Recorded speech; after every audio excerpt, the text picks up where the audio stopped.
It's time, everybody. Time for another Tokyo passenger train line tier list. My Yamanote line video seemed to make people happy, and what can I say? I live to make people happy. But I also live not to work too hard, and that Yamanote line video was a beast to make. So this time I'll be ranking the stations of the comparatively short Tokyo Metro Ginza line. The Ginza line is said to have been inspired by the London Underground, and it was the first subway system in all of Asia, beginning construction in 1925 and opening its initial 4-station service area from Ueno to Asakusa to roaring popularity 2 years later. You think it's wild when people line up for 90 minutes just to eat some ramen? In 1927, they lined up for over 2 hours to take a 5-minute train ride. The corporate history since then of what is now known as Tokyo Metro is a lot to explain, but for most of the intervening years, the Ginza line was run by a government entity commonly called Eidan Chikatetsu, which had this cool screw attack looking logo. In 2004, the year after I relocated to Tokyo from the US, the Koizumi administration undertook the process of privatizing a number of government agencies, including Eidan Subway, which changed its logo to something not as good and became Tokyo Metro. The Ginza line cuts across central Tokyo in a meandering path from Shibuya Ward in the west to Taito Ward in the east. All told, it comprises 19 stations, 14 of which allow for easy transfer to at least one other line. Its trains are yellow, its symbol is orange, and its station code numbers begin with the letter G. You know, for Ginza. Remember, there are rules in my videos. You better learn your rules or you'll be eaten in your sleep. Rule number 1, it's a ranking based on my opinions and it's for entertainment purposes only. There's an excellent chance I might say something mean in this video about a station you love. Rule number 2, I'll try not to repeat myself talking about stations already covered in my previous Yamanote line video. If you want more information on why I rated those stations the way I did, watch that one. And rule number 3, I reserve the right to change my mind about tier placements I made in that video. Speaking of which, Shibuya G1. If I had made this video 15 years ago, I'd have been a lot more critical of Shibuya's subway station. It used to be dark and claustrophobic, despite its platforms being at a 3rd-story height even back then. But the Ginza line platform in present-day Shibuya station is stunning, with a vaulted ceiling and natural light shining in. Trains waiting to depart are literally sun-dappled on a clear day. It's exactly the kind of brightening up the station needed. Plus, it has the distinct advantage of being finished, whereas its JR counterpart is still locked in a state of forever construction. With 3 subways, 3 JR lines, and 3 private railways, Shibuya is kind of a big deal.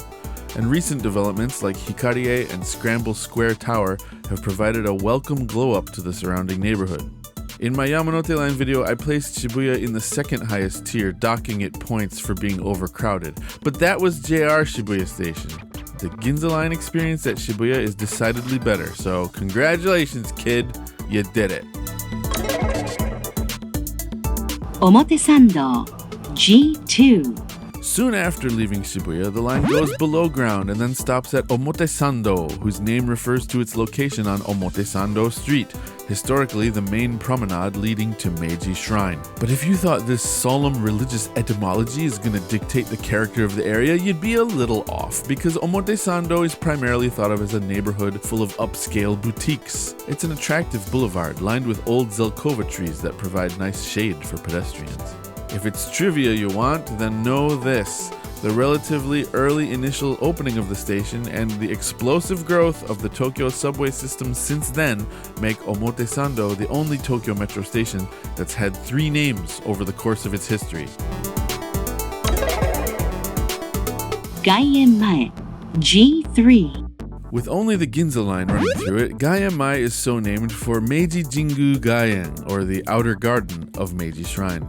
And it's really outer, as it's separated from the main grounds of Meiji Shrine by almost a kilometer of regular city blocks. Rather than the garden suggested by the name, the Gaien is a large complex that includes stadiums for baseball and rugby, the Shotoku Memorial Art Gallery, and a 300-meter, 4-lane boulevard lined with ginkgo trees. And if you like construction, you're in luck. A redevelopment project which will add 6 new buildings to the complex is underway, to be completed in 2036. So mark your calendar for that. By the way, this station feels kind of unnecessary because it's no closer to the Gaien complex than the next station. Aoyama-itchome, G4. Just half a kilometer from Gaienmae is Aoyama-itchome. You can walk the distance between these two stations in 7 minutes. With Aoyama-itchome situated at the intersection of National Route 246 and Gaien-dori, as well as being within walking distance of both the Gaien complex and Shinanomachi station on the JR Chuo-Sobu line, Gaienmae starts to look really redundant. Plus, at this station, you've got Aoyama Twin Shopping Center, cute little Aoba Park, and the Akasaka Imperial Estate, which looks like an inviting green space on a map, but is actually off limits to the general public. Akasaka-mitsuke, G5. Thanks to a useful, if charmless, and kind of long underground passage connecting this station to Nagatacho, Akasaka-mitsuke has utility as a transfer station, but the area around it is really underwhelming. There's a confluence of subway lines happening below, but above ground, not much to talk about. It's kind of like a slightly cleaned up version of Kanda. And let's be honest, once you wipe the grime off of Kanda, there's not a lot left. Tameike-sanno, G6. The newest station on the line, having opened in 1997, Tameike-sanno station straddles the border between Chiyoda and Minato wards. The Tameike in this station's name refers to a reservoir on the outer moat of Edo Castle, no longer in existence, and the Sanno refers to the god worshipped at nearby Hiei Shrine, who's often depicted as a monkey. The shrine is worth a look. Don't let its elevation scare you away. There are escalators. Toranomon, G7. Alright, here's a little behind the scenes. When I wrote this script, I wanted to make a joke about Toranomon sounding like the name of a Digimon. And so I spent like an hour searching for anime footage of a Toranomon digivolving. But I failed to find it, and now my browser history and my YouTube recommendations are jacked up with Digimon nonsense, and for nothing.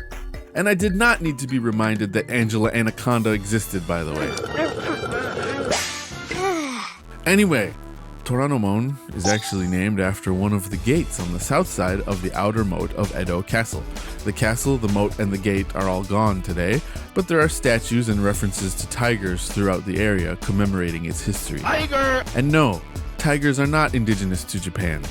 But East Asian mythology refers to 4 sacred animals that represent the 4 elements and the 4 cardinal directions. Fun fact, back in the olden days, the Japanese language only had these 4 names for colors. And that's why people say the walk signal is blue, or the grass is blue on the other side of the... Anyway, this is a Ginza line only station, although it's connected underground to the Hibiya line's newest station, Toranomon Hills, named after the also relatively new Toranomon Hills high-rise complex.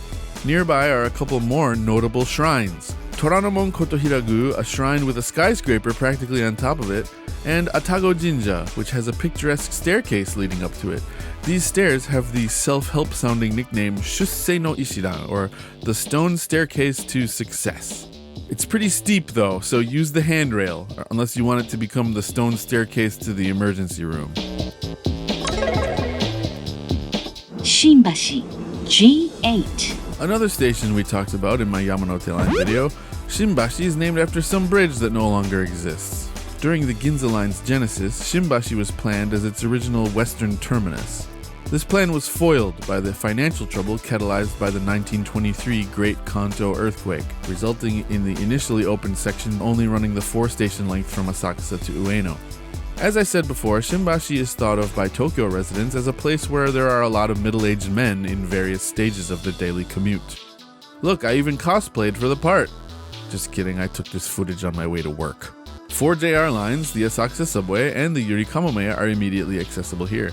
And 4 times a year, the adjacent SL Hiroba, or Steam Locomotive Square, plays host to the Shimbashi Furuhon Matsuri, a used book market which is my favorite thing about Shimbashi, and a fun place to dig for curiosities.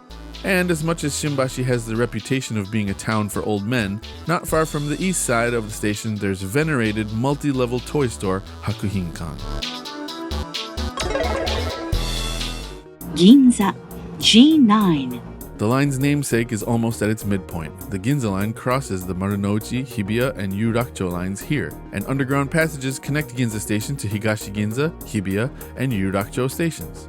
Ginza was the epicenter of an explosive wave of westernization that gripped Japan during the Meiji Restoration in the late 19th and early 20th centuries. Desperate to show the world that it was hip and cool and ready to put its 200-year isolationist period behind it, Japan adopted a new personality incorporating Western-style architecture, foreign fashion influence, the use of loanwords imported from European languages, the abolition of the samurai class, industrial acceleration, and don't forget, belligerent colonialism. Some evidence of that Meiji-era architecture survives today, particularly in the Wako building, which is the single landmark most closely associated with the area. Even the luxuriously wide sidewalks are a remnant of Ginza's attempt to emulate Western urban planning. Although with the number of tourists standing around, eating ice cream and taking selfies all over the place, sometimes those sidewalks aren't quite as wide as you'd like them to be. Ginza is a hotbed of designer brand retailers and upscale department stores that mostly cater to fancy old ladies. Shopping-wise, it's not for me, but its picturesque side streets and attractive cafes give it a distinct character. Kyobashi, G10. There's not much to talk about happening around Kyobashi Station today, unless you want to talk about office buildings. Don't you want to talk about office buildings?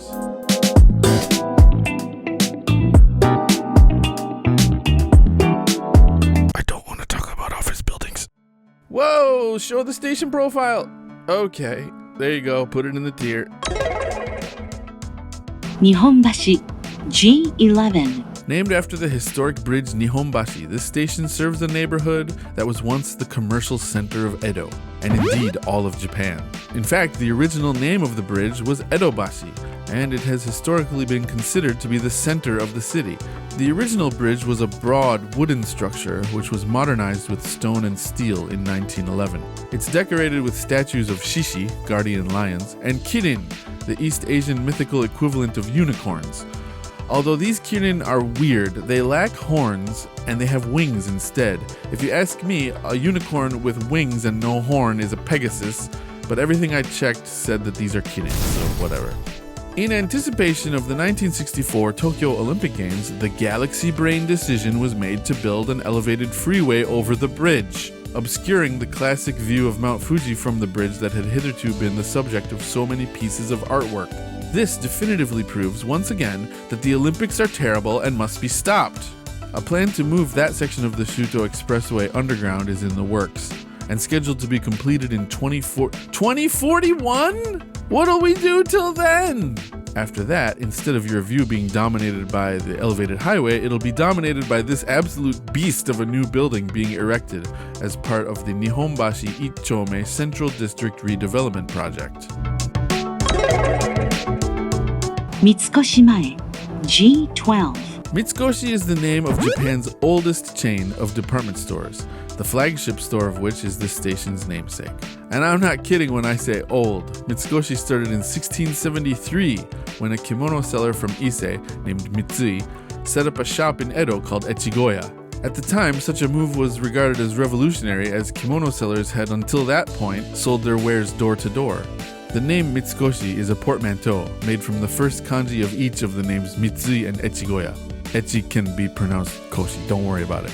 The present-day Mitsui Zaibatsu maintains total or partial ownership of a roster of companies too long to list here or anywhere really. The Western-style architecture seen in nearby Ginza continues here in the Mitsukoshi building, both the exterior and interior of which are absolutely extravagant. Again, not for me from a shopping perspective, but you can't help but be impressed. In addition to the historic department store and bank buildings, you'll find the Mitsui Art Museum, Nihombashi Mitsui Tower, and loads of cafes and restaurants with street-side terraces hiding in the shade of the surrounding high-rises. Think of it like a quieter version of Ginza, with a pride and class all its own. Kanda, G13. Oh, here we go again. We talked about Kanda in my Yamanote line video, and I don't have much to add. Although its namesake, the Kanda River, provides some of my favorite scenery in Tokyo, this station feels to me like a mini Shimbashi. It's full of commuters and izakaya, and it feels bad. The JR Kanda station sits awkwardly on top of the town at a different angle than all the roads, and the subway station's exits let you out on a nondescript stretch of Chuodori. If you need to transfer here, I get it, but otherwise it's not really a priority. What's that? Kanda was in the if you say so tier last time? Yeah, not anymore, because I'm sick of going there to take footage and not finding anything interesting to take footage of. 急停車します。The emergency brakes have been applied. Oh, stop the train! We've got ourselves an abandoned station. From January 1st, 1930 to November 21st, 1931, during the construction that extended the Ginza line southward beneath the Kanda River, this temporary station operated on the north side of that river. Once Kanda Station was completed, the extreme proximity of Akihabara and Kanda stations rendered the Manseibashi subway station redundant, and it was closed. Any visual traces of it are all but completely hidden from the view of the general public today, although this utility cover on the sidewalk in front of Edion in Akihabara marks the former entrance. There was also a Chuo line stop called Manseibashi, which existed from 1912 to 1943 in the location of the present-day Machi-Ekuto on the river's south bank. Remnants of that station are accessible to public foot traffic, including this glass viewing gallery in the former location of the above-ground platform, where you can train spot both directions of the Chuo line from between the two tracks. And now back to the Ginza line already in progress. Suehirocho, G14. Hidden beneath the intersection of Chuodori and Kuramaebashi-dori is Suehirocho, a Ginza line only stop. It's about equidistant between Akihabara in the southeast, Yushima in the northwest, and Okachimachi in the northeast. But it's not on the same line as any of those. It's in a neighborhood that could be considered the northern reaches of Akihabara, so the dumb anime bullshit you love so much is only a short walk away. Ueno-hirokoji, G15. Connected via extensive underground passages to Okachimachi, Naka-okachimachi, Ueno-okachimachi, and Keisei Ueno stations, Ueno-hirokoji boasts relatively easy access to multiple lines. Plus, Yushima is about a 5-minute walk to the west. As for points of interest, there's only really one: Taiyo no Tomato Men. Let me put it this way: if you don't know about tomato ramen, you better ask. Ueno, G16. You already know how much I like Ueno. Ironically enough, I wasn't such a big fan of it when I lived just a few stations north in Gotanno, but nowadays I visit quite often. The original western terminus of the Ginza line, Ueno has it all: a massive park, Tokyo's most famous museums, access to the Shinkansen, shopping for days, and look, a ghostly bowl of soba. Skip the zoo though, it's kinda depressing. The Ginza line platforms at Ueno Station feature little historical exhibits, which is appropriate considering the station's proximity to so many museums. The interior design helps you forget that you're standing in one of Tokyo's hundreds of claustrophobic subway stations. I mean, it's nice that they're trying. Inaricho, G17. The name Inaricho refers to an antiquated district name that predates the current system. That, in turn, was derived from Inari-sama, the god of the rice harvest, who is often depicted as a fox. The two platforms of Inaricho aren't connected within the station. Rather, each platform has an associated entrance, and those two entrances are across the street from each other. It's annoying, but there are a few stations on this line that are like this. There isn't much going on here. I looked around, but all I found were some old Showa-looking buildings, this green hotel, which turned out to be false advertising, some small temples and graveyards, and this soba shop run by Ultraman. Tawaramachi, G18. A lot of Tokyo neighborhoods have a thing, a thing that they're famous for. Like Jinbocho is the antique book town, Ochanomizu is where you shop for musical instruments, Asakusa-bashi is famous for beads. Bees? Beads. Beads? And Tawaramachi is where you go to buy butsugu. That means paraphernalia for your butsudan, which is an at-home Buddhist altar. A butsudan is where you pray for your deceased loved ones, and it's a decreasing phenomenon in modern Japanese homes. This association gives Tawaramachi something of a morbid atmosphere in my mind. It doesn't help that the town also hosts a lot of monument makers' shops. It's perfect if you want to walk through a neighborhood that constantly reminds you of your own mortality. Also nearby is Kyobashi, a shopping street full of kitchenware retailers, where you can see this building with giant teacups attached to it, and wow, look at this guy! Asakusa, G19. After the doldrums of Inaricho and Tawaramachi, we finish strong with Asakusa, the Ginza Line's east terminus. It's connected to Tobu Line Asakusa Station, which shares a building with the historic Matsuya department store, and there's a completely separate stop over here for the Tsukuba Express. The station's name is an alternate reading of the first two characters of Sensoji, which is Tokyo's oldest Buddhist temple and a place of worship for Kannon, the Bodhisattva of mercy. The temple and associated Kaminarimon, or Thunder Gate, are known throughout Japan as symbols of Tokyo. It's called the Thunder Gate because of the statues of Buddhist wind and thunder gods Fujin and Raijin on either side.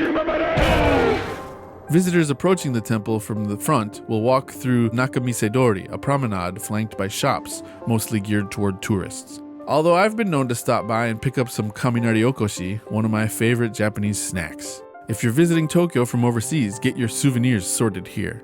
The temple is the main attraction, but Asakusa is also home to a wide variety of stores, old-timey coffee shops, dining and nightlife establishments, nice views of the Sumida River with Tokyo Skytree and the Asahi Beer headquarters with its weird poop on the roof, and rickshaw rides. I hope you enjoyed this subway trip across the city I love. I'm Jesse Jace. Thank you for watching.